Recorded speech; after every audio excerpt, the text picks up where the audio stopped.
Je m'appelle Louis. Je m'appelle Trini. Nous avons été victimes de violences par un ou plusieurs agresseurs. La violence peut s'avérer destructrice pour la personne qui l'a subie. En 2020, 7000 cas de harcèlement scolaire ont été recensés en France. En 2022, 350 000 cas de violences physiques ont été signalés dans notre pays. Dans la rue, au travail, dans le cadre privé, ce ne sont pas moins de 85 000 cas de violences sexuelles qui sont enregistrés en France cette année. Des chiffres constamment en hausse d'une année à l'autre. Pour vous aider, nous sommes prêts à témoigner. Car il existe encore des personnes qui n'osent pas. Par peur de leur agresseur et des conséquences qui pourraient s'en suivre. Mais la peur doit changer de camp. Nous allons vous raconter nos histoires. Différentes dans les faits, Mais similaires par nos guérisons.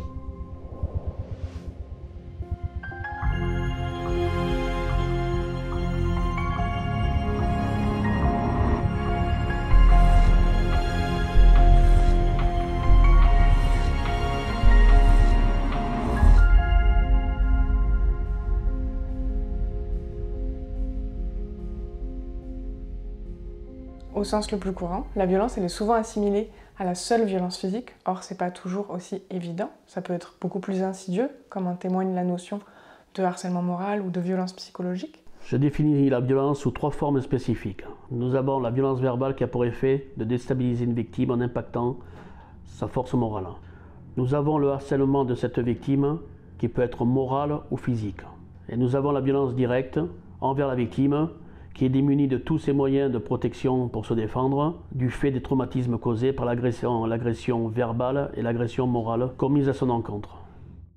Les préjudices, les conséquences de la violence, elles peuvent prendre plein de formes différentes, mais le point commun de toutes ces formes de violence, c'est vraiment qu'elles portent atteinte à l'intégrité et qu'elles peuvent être destructrices pour la personne qui les subit.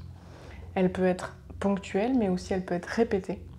La violence chez une personne, elle peut entraîner des changements sur sa santé, sur son corps, sur son moral, sur sa manière de voir les choses. En droit pénal, il y a surtout le dépôt d'une plainte qui va se faire soit en police ou en gendarmerie, soit également directement à l'attention du procureur de la République. Une fois la procédure, la plainte et l'enquête engagées, l'étape ultérieure est soit l'instruction, soit directement le procès devant le tribunal correctionnel.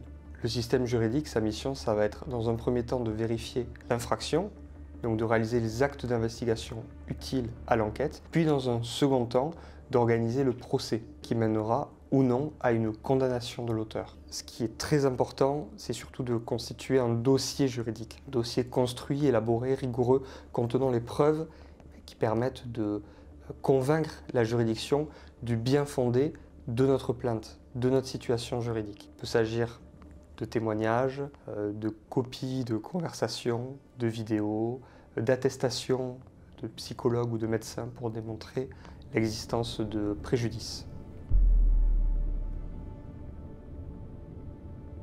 J'ai subi de l'harcèlement physique parce que c'est vrai que j'étais un petit peu enrobé.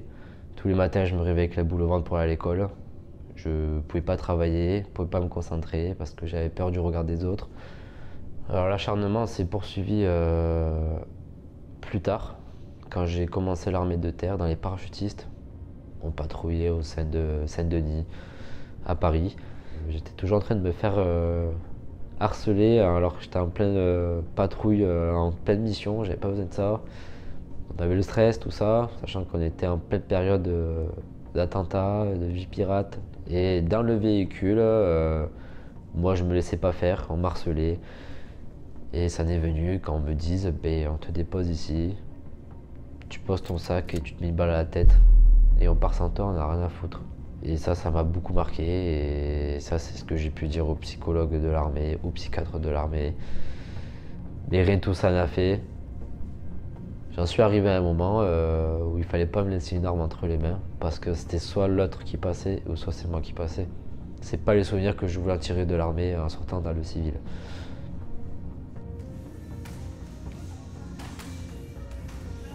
On peut être violent psychologiquement en critiquant la personne, en rabaissant la personne, en niant le consentement de la personne pour telle ou telle action, en la faisant douter d'elle-même, en manipulant, en ne pas écoutant ses émotions, ne pas respecter ses besoins.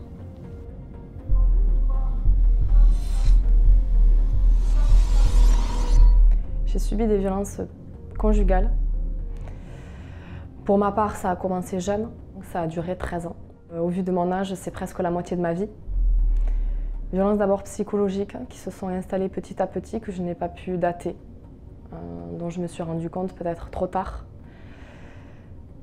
Et ensuite des violences physiques, plus marquantes en termes de date. Mais les violences psychologiques ont démarré par de l'emprise. C'est une emprise psychologique qui s'installe petit à petit, avec une dépendance émotionnelle principalement, étant donné que je suis quand même quelqu'un de très indépendant, autonome, déterminé. Ça ne m'a pas empêché pour autant de subir ces violences-là psychologiques, par amour, par sentiment, parce qu'on croit être de véritables sentiments.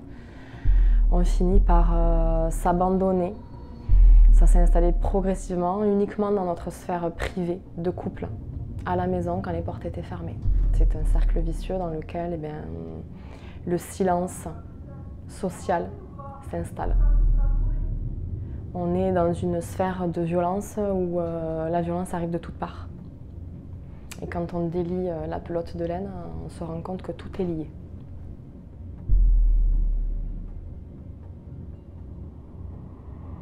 J'accompagne des adultes en situation de handicap ayant 2 pathologies psychiques ou psychiatriques. J'étais sur mon service et une des personnes que j'accompagne au quotidien manifestait déjà des signes qui n'allaient pas très bien. Alors ça vient évidemment déclencher une crise et une collègue qui travaillait ce jour-là avec moi était victime d'agression avec une arme, donc avec un objet. Cette personne s'est servie d'une tasse pour la casser sur la tête de ma collègue et j'ai dû intervenir très rapidement afin que cette agression ne puisse pas être ne puisse pas aboutir de façon très dangereuse. Grâce à mon intervention, j'ai sauvé la vie de ma collègue.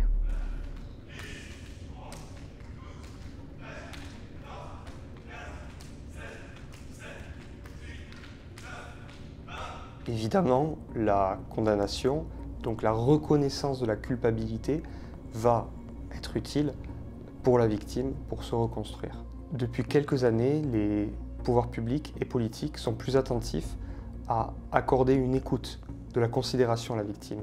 C'est évidemment très important pour recevoir sa parole, mais aussi à mettre en place des politiques de prévention pour sensibiliser le public à des problématiques de violence, à des problématiques de harcèlement. Le principe, c'est que l'auteur de l'infraction, d'une faute, qui est responsable, va indemniser la victime. Mais en France, on a aussi la chance d'avoir des fonds de garantie, donc financés par l'État, qui vont réaliser des sortes d'avances. On se retourne vers ce fonds de garantie qui indemnise la victime, comme ça pour elle la situation est réglée, et ensuite c'est le fonds de garantie qui va aller se retourner vers l'auteur pour lui-même être remboursé. Ça permet à une victime de violence, de préjudice grave, d'être indemnisée même si l'auteur n'est pas solvable et n'a pas les fonds suffisants. Donc en fait, il va y avoir toute une phase de reconstruction de l'estime de soi, que ce soit au travers d'un suivi psychologique, que ce soit au travers d'une activité qu'on fait pour soi, pour redévelopper le plaisir, pour se réapproprier son corps, pour redévelopper la confiance et le développement de soi, comme le sport, comme une activité artistique. J'ai créé cette association en 2001, alors que j'exerçais mon métier de gendarme. Au travers de cette profession, j'ai été confronté à de nombreuses victimes. Donc le comité rassemblait à la fois des passionnés de self-défense, d'arts martiaux, de sport de combat, mais en même temps des personnes écorchées par la vie. Lorsque j'accueille des adhérents, je perçois 2 types d'adhérents. La personne qui vient pour faire son sport, self-défense, sport de combat, arts martiaux, et je perçois des personnes blessées par la vie, par leur manière d'être et leur manière de se comporter au sein du groupe. Je perçois le manque de confiance et je perçois aussi une forte timidité. Ça se dégage par le positionnement physique et par le langage verbal. Après un épisode de violence, qu'il soit ponctuel ou répété, il peut y avoir l'installation d'un trauma, de stress post-traumatique. Et s'il y a trauma, il peut y avoir donc réviviscence. Qu'est-ce que c'est? C'est souvenirs répétés, un peu obsessionnels de ce qui s'est passé, cauchemar. On va avoir du mal à ne plus y penser. Il peut y avoir aussi des évitements. J'évite les lieux, j'évite les gens qui ont un rapport avec la situation traumatique. J'évite d'en parler et j'évite d'y penser. Ils reviennent quand on me parle beaucoup de ce sujet, quand on parle de l'armée, quand on me dit surtout militaire. J'ai mes tics qui reviennent, j'ai des tics nerveux. C'est des tics où je ne veux pas entendre parler de ça. Je veux passer à autre chose. Juste le mot militaire, ça me fait faire des tics, ça me fait faire des gestes brusques, ça me rend hyper nerveux envers mes camarades, ce que je ne suis pas. Mais c'est ce qu'ils m'ont rendu et c'est ce que j'essaye de plus être aujourd'hui. Et ça, c'est terrible parce que quand on est victime et qu'on ose dire qu'on est victime, on passe par un combat qui nous remue parce qu'il faut prouver. Et parfois, on n'est pas prêt. Un message important pour les victimes, c'est d'être attentif à construire un dossier fourni, avec des éléments de preuve convaincants. Ça, c'est crucial, parce qu'une procédure qui est mal élaborée, elle peut se terminer avec une défaite judiciaire. Là, ça peut être encore plus dur. Un autre conseil aux victimes, moi je leur dirais qu'on ne peut pas savoir quelle sera l'issue d'une procédure, parce que ça dépend de beaucoup de paramètres, de la décision du magistrat, des débats, des éléments de preuve, de la réaction de chacun. Par contre, ce qu'on peut décider, c'est ce qu'on veut faire et si on va ou non engager une procédure. Ça, c'est une décision personnelle et le fait d'aller au bout de cette démarche, de faire de son mieux, c'est aussi une manière d'avancer dans le cadre de son affaire. Ce qu'on remarque souvent, c'est que parfois il y a des auteurs d'infractions, je vous donne l'exemple du harcèlement, qui vont être dans une situation de grande confiance au moment des faits. Mais cette confiance, elle va se dégonfler comme un ballon de baudruche au fur et à mesure de la procédure. Et lorsqu'on va les entendre en audition, voire organiser des confrontations, il ne va plus y avoir le même courage qu'au départ. Le but du procès pénal, ça va être la sanction de l'auteur, mais cette sanction, elle-même remplit plusieurs objectifs. D'abord l'objectif punitif, mais aussi l'objectif de compréhension du sens de la peine et de réinsertion. Je mets en place un entraînement spécifique qui n'est pas visible par les autres adhérents et de nature à sortir ces personnes blessées de leur zone de confort. Ces personnes peuvent aller au-delà de leurs limites.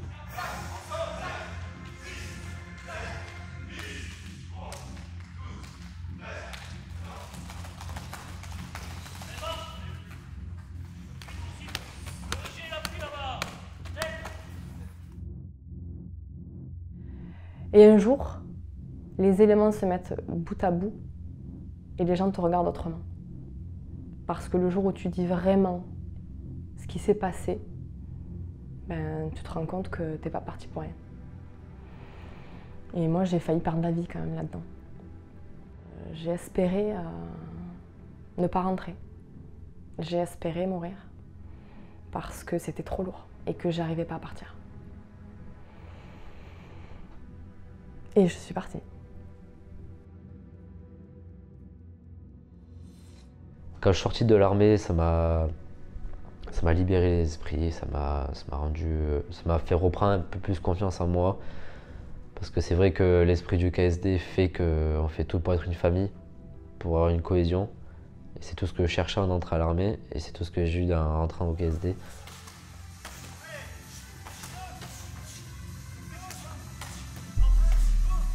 Quand j'ai démarré la self-défense, j'étais animée par la colère, animée par la haine que je ne comprenais pas. Et la self-défense m'a permis, dans un premier temps, de libérer cette colère, de libérer cette haine sur le tatami, tout en apprenant à respecter son adversaire, son partenaire, son coéquipier.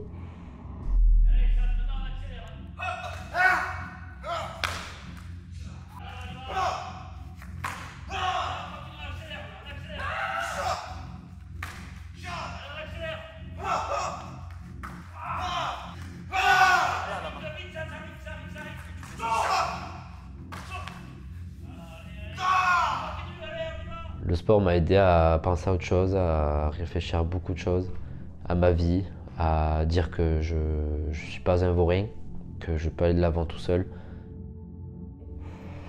Cette association et les conseils de Thierry et l'évolution que je peux faire progressivement au fil des mois, des années, me permet à la fois de survivre et de pouvoir aborder ma liberté, mon futur plus sereinement.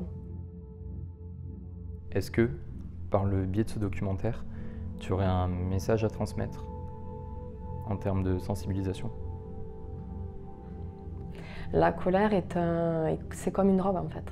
C'est-à-dire que la colère te tient comme de l'adrénaline, comme une vitamine. Et c'est cette colère qui m'a permis d'avoir un élan de survie.